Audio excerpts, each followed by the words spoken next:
श्री शिवाय नमस्तुभयम।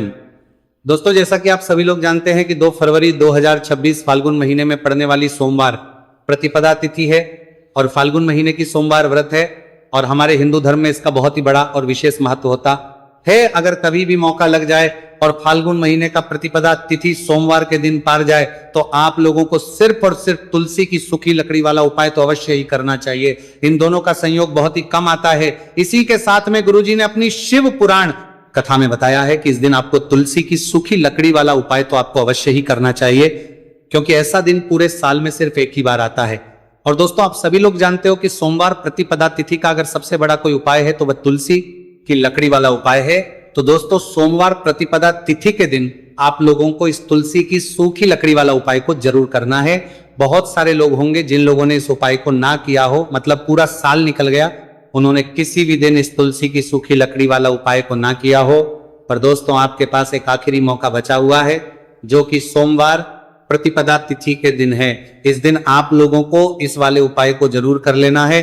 भले ही आपने पूरे महीने भर इस उपाय को ना किया हो, पर अगर आपने इस फाल्गुन महीने के सोमवार प्रतिपदा तिथि के दिन अगर इस वाले उपाय को कर लिया तो आपको इस उपाय को करने का वह फल मिलेगा जिसकी आपने कभी कल्पना भी नहीं करी होगी। इसीलिए आप लोग इस वाले उपाय को एक बार जरूर कर लेना है, ताकि आप लोगों के हाथ से ये मौका ना जा सके और आप इस उपाय को कब फल मिलेगा। दोस्तों, ये उपाय पंडित जी ने अपनी अभी की ही श्री शिव महापुराण की कथा में बताया है, जिस उपाय को आज हम आपको बहुत अच्छे से समझाने वाले हैं। इस वीडियो को देखने के बाद उपाय को समझने के लिए आपको कोई और वीडियो को देखने की जरूरत नहीं पड़ेगी।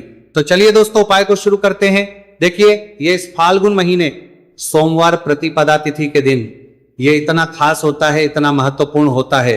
देखा गया कभी कभी बड़े बड़े पूजा पाठ अनुष्ठान से जो कि मनोकामना पूर्ण नहीं होते, वहां फाल्गुन महीने के सोमवार प्रतिपदा तिथि के दिन एक छोटे से उपाय करने से ही आपकी मनोकामना पूर्ण हो जाती है। और बहुत सारे लोगों ने इस उपाय को किया भी है, पर उनको इस उपाय को करने का फल भी जरूर मिला है। अगर आप लोग भी पूछी जाए इस उपाय को करना चाहते हैं तो आप इस उपाय को पहले अच्छे से समझ लेना, सुन लेना, उसके बाद करना। इस उपाय का फल जरूर मिलेगा। और इस उपाय को कर लेने से आपके घर में चाहे किसी भी प्रकार की दुख और समस्या क्यों ना चल रही हो, आपको उसका कारण भी नहीं पता है कि भाई ये समस्या किस कारण से चल रही है, उसका कुछ भी कारण हो सकता है। जैसे पितृदोष हो सकता है या किसी भी तरह का मंगल दोष भी हो सकता है। तो इस दिन आप लोगों को ये वाला उपाय कर लेना है। ये एक ऐसा उपाय है जिस उपाय को अगर किसी विशेष दिन पर किया जाए तो भाई उस विशेष दिन का जो है तो हमें मिलता ही मिलता है। पर हमने उस दिन पर इस उपाय को किया है तो हमें उससे भी बड़ा फल मिलता है, और फल बहुत जल्दी मिलता है, क्योंकि आप इस उपाय को बहुत ही बड़े और विशेष दिन पर कर रहे हो। तो चलिए अब उपाय के बारे में बात करते हैं, लेकिन उससे पहले आप लोगों को यह जानना आवश्यक है कि आखिर ये उपाय किस समय करना है, किसको करना है और कैसे करना है। तो चलिए हम आगे आपको वीडियो में एक एक कर ये बता देते हैं। लेकिन अगर आप लोग हमारे चैनल पर पहली बार आए हैं या फिर मेरी आवाज आज पहली बार सुन रहे हैं तो हमारे चैनल को सब्सक्राइब जरूर कर लेना और इस वीडियो को लाइक करके कमेंट बॉक्स में श्री शिवाय नमस्तुभयम ओम नमः शिवाय जरूर टाइप कर देना। तो दोस्तों, इस तुलसी की सूखी लकड़ी वाला उपाय को हमें सोमवार प्रतिपदा तिथि के दिन कैसे करना है, किसको करना है, किस समय करना है और कहां पर करना है, ये सारे सवालों के जवाब आपको इस वीडियो में मिल। और जो ये वीडियो देखेगा भाई, उसको तुलसी की सूखी लकड़ी वाला उपाय जरूर करना चाहिए, क्योंकि इस दिन काला तिल का भी बहुत ही बड़ा और विशेष महत्व होता है। और जब बात आ जाए तुलसी की सूखी लकड़ी वाला उपाय की, तो ये सोने पर सुहागा वाली बात हो जाती है और ये बहुत ही बड़ा उपाय होता है। अब दोस्तों, इस तुलसी की सूखी लकड़ी उपाय को आखिर करना किसको है, सबसे पहले हम लोग वो बात जान लेते हैं। तो देखो, घर की जो बड़ी माताएं बहन होती हैं, उन माताओं बहनों में से कोई भी एक बड़ी माता बहन इस वाले उपाय को कर सकती है। और दोस्तों, अगर आप चाहें तो अपने घर में से सभी सदस्यों को भी इस उपाय को करवा सकते हैं। अगर किसी व्यक्ति की खुद की कोई मनोकामना है, खुद की कोई दुख और परेशानी है जो कि वो अपने लिए ही करना चाहता है इस वाले उपाय को, तो वो खुद अपने लिए भी कर सकता है। बाकी अगर कोई घर में से ऐसा है जो कि अपने पूरे घर परिवार के सुख और शांति के लिए ये वाला उपाय करना चाहता है तो भाई वो भी कर सकता है, उसमें भी कोई दिक्कत नहीं। कहने का मतलब यह है कि इस उपाय को हर एक सदस्य भी कर सकता है, और पूरे घर परिवार के सदस्य के लिए घर की बड़ी माताओं बहनों में से कोई एक माता बहन भी कर सकती है। माताएं बहनें अगर घर में उपस्थित ना हो या वो ये वाला उपाय ना कर पा रही हो तो फिर घर का कोई बड़ा सदस्य भी इस तुलसी की सूखी लकड़ी वाला उपाय को कर सकता है, चाहे फिर वो पुरुष ही क्यों ना हो, उसमें कोई दिक्कत वाली बात नहीं है। उसके बाद में दोस्तों जो अगला प्रश्न निकल कर आता है वो ये आता है इस उपाय को लेकर कि आखिर इस उपाय को हमें किस समय करना है, सुबह के समय करना है कि शाम के समय करना है। तो देखो इस वाले उपाय को आप लोग सुबह के समय भी कर सकते हो और शाम के समय प्रदोष काल में भी कर सकते हो। अब अगर आप पूछो कि भाई साहब सबसे उत्तम समय कौन सा रहेगा इस तुलसी की सूखी लकड़ी वाला उपाय को करना है का, तो हम बस यही कहेंगे कि इस उपाय को आप सुबह के समय करेंगे तो ज्यादा बेहतर होगा। बाकी अगर प्रदोष काल शाम के समय भी करेंगे तो भी अच्छा होगा, उसमें कोई भी दिक्कत वाली बात नहीं है। तो अब दोस्तों जो अगली सबसे बड़ी और महत्वपूर्ण बात आती है वो ये आती है कि सुबह अगर हम उपाय को करेंगे तो हमें कितने बजे से लेकर कितने बजे तक के बीच में करना है, और शाम के समय प्रदोष काल में करेंगे तो हमें कितने बजे से लेकर कितने बजे के बीच में करना है। तो देखो सुबह जितनी जल्दी हो सके आप उपाय को करने की कोशिश करना। बाकी अगर किसी कारणवश लेट भी हो जाओ, थोड़ी देर भी हो जाए, तो 10 या 11 बजे तक भी आप उपाय कर लेना, पर 12 बजे से ज्यादा देरी ना हो, ठीक है, इस बात का ध्यान रखना। उसके बाद में दोस्तों अगर शाम के समय प्रदोष काल की बात करें, प्रदोष काल का जो समय है होता है वह शाम के 6 बजे से शुरू हो जाता है। मतलब शाम 6 से लेकर 7 के बीच का जो समय होता है यह समय प्रदोष काल का समय होता है। तो आप इस उपाय को 7 या 8 बजे के बीच में भी कर सकते हो। मतलब शाम के 6 बजे से रात 8 बजे के बीच में आप कभी भी इस वाले उपाय को कर सकते हो, उसमें कोई भी दिक्कत वाली बात नहीं है। देखिए यदि हम किसी भी प्रकार के उपाय को निश्चित दिन और निश्चित तिथि पर करते हैं तो इसका हमें बहुत अधिक लाभ मिलता है, और इन उपायों को करने के बाद हमारे जीवन में बहुत अधिक परिवर्तन है।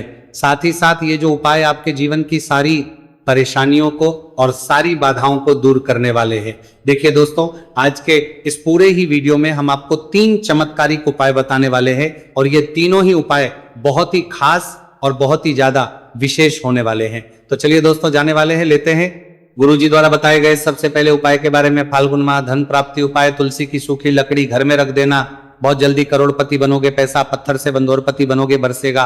राधे राधे दोस्तों, आपको किसी भी दिन तुलसी की सूखी लकड़ी का उपाय घर पर करना है, और ऐसा समझ लीजिए कि तुलसी की सूखी लकड़ी का ये उपाय आपको बहुत जल्दी करोड़पति बनाएगा, क्योंकि जो मेरी का महीना है ये श्री हरि विष्णु को सबसे प्रिय महीना है। तो देखिए स्कंद पुराण में आता है कि भगवान विष्णु को सबसे प्रिय अगर कोई महीना है तो वो फाल्गुन का ही महीना है, और फाल्गुन के महीने में तुलसी के उपाय रातों रात आपके भाग्य को चमकाते हैं। ऐसे में आज की वीडियो में हम आपको तुलसी के ऐसे उपाय बताने जा रहे हैं जो रातों रात आपका भाग्य चमकाएंगे और बहुत जल्दी आपको महाधनी बनाएंगे। तो देखिए श्री हरि विष्णु प्रसन्न होते हैं जब भी आप माँ तुलसी से जुड़ा हुआ कोई भी उपाय करते हैं। माँ लक्ष्मी प्रसन्न होती है जब आप श्री हरि विष्णु को प्रसन्न करते हैं। अब आज की वीडियो में जो उपाय हम आपको जा रहे हैं, इस उपाय को करने से श्री हरि विष्णु तुरंत प्रसन्न होते हैं और सीधे सीधे आप माँ लक्ष्मी को प्रसन्न कर लेते हैं। आपके जीवन में आप खुद अपने सौभाग्य को प्रसन्न कर लेते हैं। इसकी तरफ करने के भी आपके जीवन में आप खुद अपने सौभाग्य को प्रसन्न कर लेते हैं, प्राप्त कर लेते हैं इस छोटे से उपाय को करके। तो देखिए सबसे पहले बात कर लेते हैं कि जो माँ तुलसी है, इनके बिना श्री हरि विष्णु का पूजन और श्री हरि विष्णु का भोग दोनों ही अधूरे हैं। जब भी हम श्री हरि विष्णु को भोग कराते हैं, उनको भोग लगाते हैं, उसमें हम तुलसी दल जरूर डालते हैं। एक पत्ता डालेंगे लेकिन तुलसी दल जरूर डालते हैं, क्योंकि बिना तुलसी दल के श्री हरि विष्णु कोई भी भोग स्वीकार नहीं करते हैं। और फाल्गुन के महीने में तुलसी का पूजन करने से व्यक्ति को सौभाग्य की प्राप्ति होती है, उसके घर में कभी निर्धनता नहीं आती है। आप देखिए सबसे पहले तो आपको फाल्गुन के महीने में एक हरा भरा तुलसी का पौधा अपने घर में लगाना चाहिए। अगर पहले से आपके घर में तुलसी का हरा भरा पौधा है तो बहुत उत्तम है, अगर नहीं है तो फाल्गुन के महीने के लिए महीने में एक तुलसी जी का पौधा आप जरूर लेकर आए, क्योंकि सबसे श्रेष्ठ महीना है तुलसी के पौधे को अपने घर में लाकर लगाने के लिए।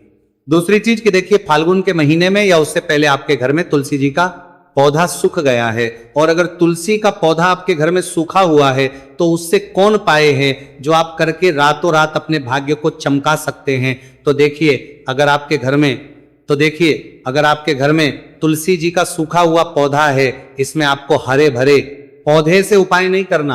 आपके घर में तुलसी जी का अगर सूखा हुआ पौधा है, उसी से आप उपाय करेंगे, इस चीज का ध्यान रखेंगे। तो देखिए, अगर तुलसी जी का पौधा सूख गया है तो आपको क्या करना है, छोटी छोटी टहनियां लेनी है, गिन करके 7 टहनियां, ठीक है ना।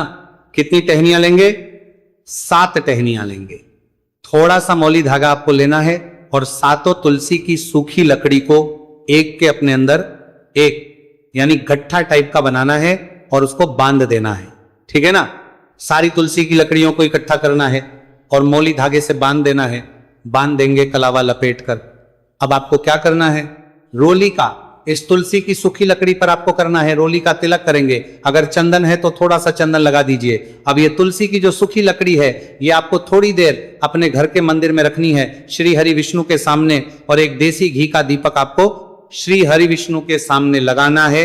दीपक गोलबाती का लगाएंगे और उसमें एक चुटकी पीसी हुई हल्दी डाल देंगे, ठीक है ना। श्री हरि विष्णु को हल्दी बहुत प्रिय दीपक लगा देंगे। थोड़ी देर बाद जो तुलसी की लकड़ियां हैं उनको ऐसे ही रखा रहने देंगे, तिलक कर देंगे। अब थोड़ी देर बाद आपको क्या करना है, तुलसी की वो जो सूखी लकड़ी बांधी थी कलावे से, मोली धागे से, अब आपको उन्हें उठाना है। एक छोटे से लाल कपड़े में आप इसको रख लीजिए, ठीक है ना, लाल कपड़े में रख लीजिए। पीला कपड़ा हो तो पीले कपड़े में रख लीजिए। रखने के बाद आपको क्या करना है, इसकी पोटली टाइप की बना देनी है। धागे से लपेट कर मोली धागे से पोटली बना लीजिए, आराम से बंध जाती है। अब इस पोटली को आपको कहां रखना है, इसे आपको अपने घर के मुख्य द्वार पर टांगना है, ठीक है ना। अंदर की तरफ मुख्य द्वार पर अंदर की तरफ टांग दीजिए और मां लक्ष्मी का ध्यान करिए, श्री हरि विष्णु का ध्यान करिए, उनसे प्रार्थना करिए कि हे धन की देवी महालक्ष्मी, आप मेरे घर में पधारिए और अपनी कृपा मुझ पर बरसाइए। इस तरह से आपको प्रार्थना करनी है और मंत्र में बोलना है, ओम नमो भगवते वासुदेवाय नमः 11 बार ये मंत्र बोलना है। एक दीपक आपको जिस दिन भी उपाय कर रहे हैं अपने घर के मुख्य द्वार पर प्रज्वलित करना है।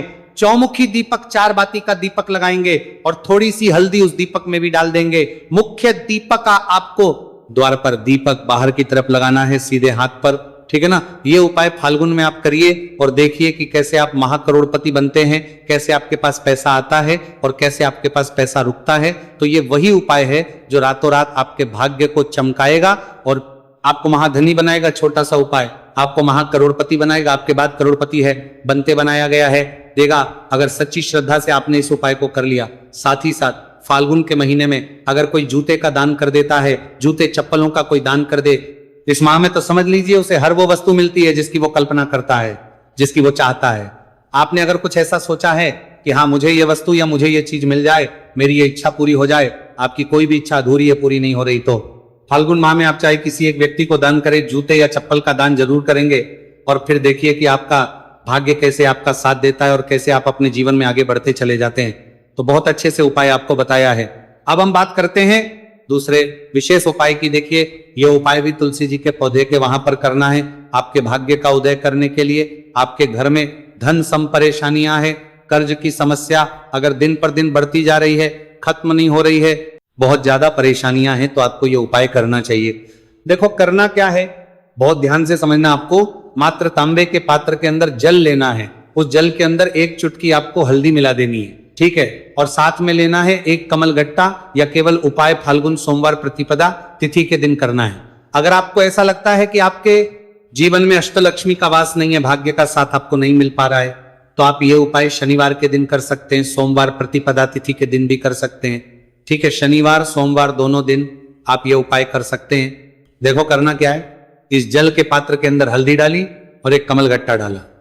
अब आपको तुलसी जी के वहां पर जाना है। देखिए, जब आप हल्दी डालोगे जल के पात्र के अंदर, तब आपको ओम नमो भगवते वासुदेवाय का 11 बार जाप करना है, फिर हल्दी डालना है। जब आप कमल गट्टा डालोगे तब आपको ओम श्री नमः या ओम महालक्ष्मी नमः इस मंत्र का जाप करते हुए कमल गट्टा डालना है, 11 बार जाप करना है, ठीक है।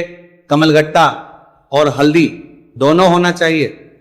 कमल गट्टा महालक्ष्मी का प्रतीक माना जाता है और हल्दी जो है वह भगवान विष्णु के निमित्त आप हल्दी डालेंगे, ठीक है। इस जल को आपको तुलसी जी की जड़ में अर्पित करना है। अर्पित करना है ओम नमो भगवते वासुदेवा का जाप करते हुए। बस इतना सा उपाय करना, धन संबंधी को कोई भी परेशानियां है वह सब दूर हो, ऐसी आपको प्रार्थना करनी है।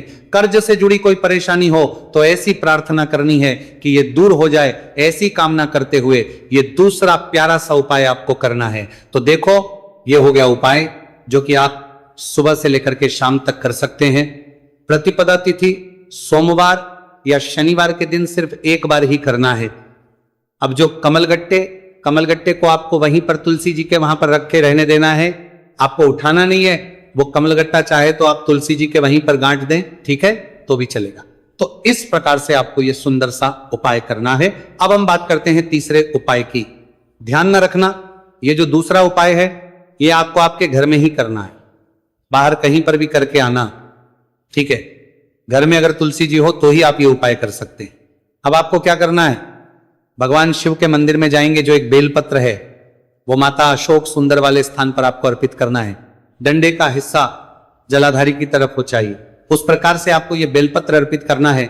जब बेलपत्र अर्पित करोगे तब आपको कुंदकेश्वर महादेव का नाम लेना है, माता अशोक सुंदरी वाले स्थान पर, ठीक है। आप जो चावल के दाने हैं, जो अक्षत लेकर आए हैं, वो भगवान शिव के शिवलिंग पर आपको अर्पित करना है। जब आप अर्पित करोगे तब आपको बृहस्पति शवर महादेव का नाम लेना है। बृहस्पति शवर महादेव ही एक ऐसे महादेव है जो आपके गुरु ग्रह को मजबूत करता है। तो आपको इस प्रकार से अर्पित करना है और अंत में एक लोटा जल धीरे धीरे पतले दरा से बृहस्पति शवर महादेव का स्मरण करते हुए या श्री शिवाय नमस्तु भयम का जाप करते हुए आप अर्पित करें। यह केवल और केवल सोमवार प्रतिपदा तिथि के दिन किया जाता है और यह उपाय बहुत ही ज्यादा प्रभावशाली है। ध्यान रखना, हल्दी का उपयोग मत करना, चावल में पीला करना है। चावल को तो पीला चंदन ही होना चाहिए, ठीक है। अब ये जो उपाय जो भी करता है, निश्चित तौर पर उसके जीवन के सारे अंधकार दूर होते ही होते हैं, उसको सफलता भी मिलती है, बृहस्पति मजबूत होते हैं, किस्मत का साथ उसको मिलने लगता है। ये उपाय प्रदोष काल के समय करते हैं तो और लाभकारी सिद्ध होता है। तो दोस्तों, ये थे पूज्य गुरु जी द्वारा बताए गए कुछ बहुत ही खास उपाय। अगर आपको जानकारी अच्छी लगी हो तो वीडियो लाइक करिएगा। मिलते हैं फिर एक नए वीडियो के साथ। श्री शिवाय नमस्तु भयम।